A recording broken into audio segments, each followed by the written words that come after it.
Magandang araw po sa inyo lahat at muli po welcome po dito sa inyong paboritong programa. Dear Kuya E, isang magandang araw o gabi sa iyong mga tagapakinig. Itago niyo po ako sa pangalang Chris at sana po ay mabigyan niyo ng pagkakataon itong sinulat kong kwento ng aking karanasan. Bata pa lang ako, batid ko na may iba na po sa akin. May iba po akong pakiramdam sa tuwing makakita ng kahubdan ng aking mga pinsan. Sa tuwing sabay kaming maligo, kapag kami ay nagsiswimming, may ibang naglalaro sa aking isip. Naghihintay na makawala ang init.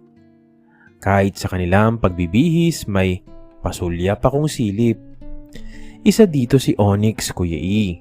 Si Onyx ay ang pinsan kong buo. Makapalang kilay, moreno, guwapo. Hawig siya ni Inigo Pascual.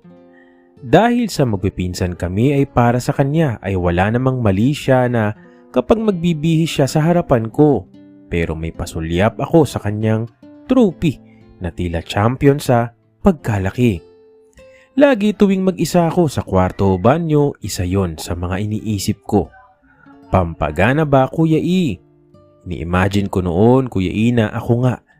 Kung ano nga kaya kung mangyari at one time matikman ko yun.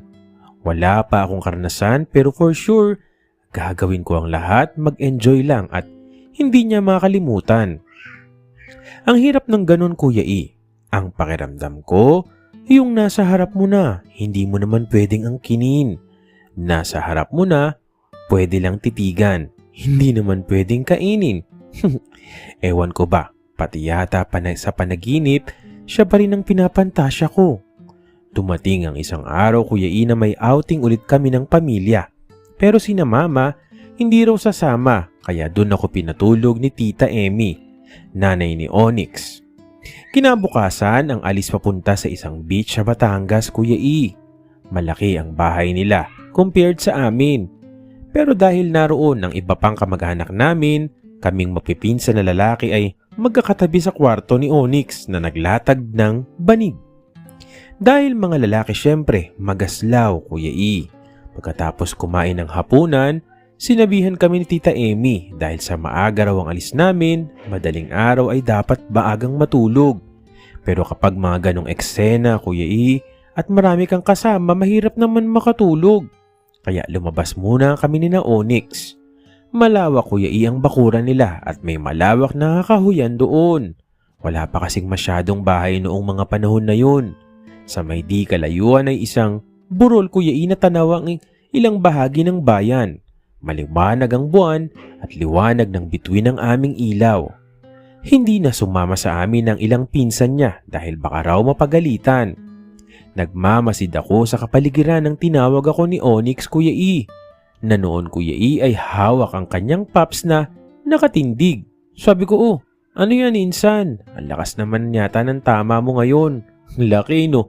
Sabi niya, napasagot na lang ako ng oo nga. Ayaw mo ba? Sabi ni Onyx. Kinabahan ako sa sinabi ni Onyx, Kuya E. Alam ba niya na ano ako? Sige na, wala makakaalam, insan. Sabi ni Onyx. At doon nga, Kuya E, sa liwanag at kislap ng buwan at bituin, ang pagbigay sa akin ni Onyx ng kanyang future o hinaharap. Kinaya kong napanood ko sa mga bawal na panoorin hanggang sa marinig ko ang boses ni Onyx. Lalo akong ginanahan sa kanyang boses na wari ay gustong gusto ang aking ginagawa. Nahawakan niya ang ulo ko ng malapit na sa rurok ng tagumpay. Nalasahan ko yun dahil sa pagkakahawak ng kanyang kamay and no choice na rin ako kundi lunukin iyon. Manamis-namis naman yun, Kuya E. Sakto naman nang matapos yun ay narinig namin ang pagsigaw ng kapatid niyang si Pau. Sige, susunod na kami. Sigaw ni Onyx. Nagmadali kaming mag-ayos ni Onyx, Kuya E, at hinawakan pa niya ang kamay ko habang naglalakad kami. Next time ulit ha.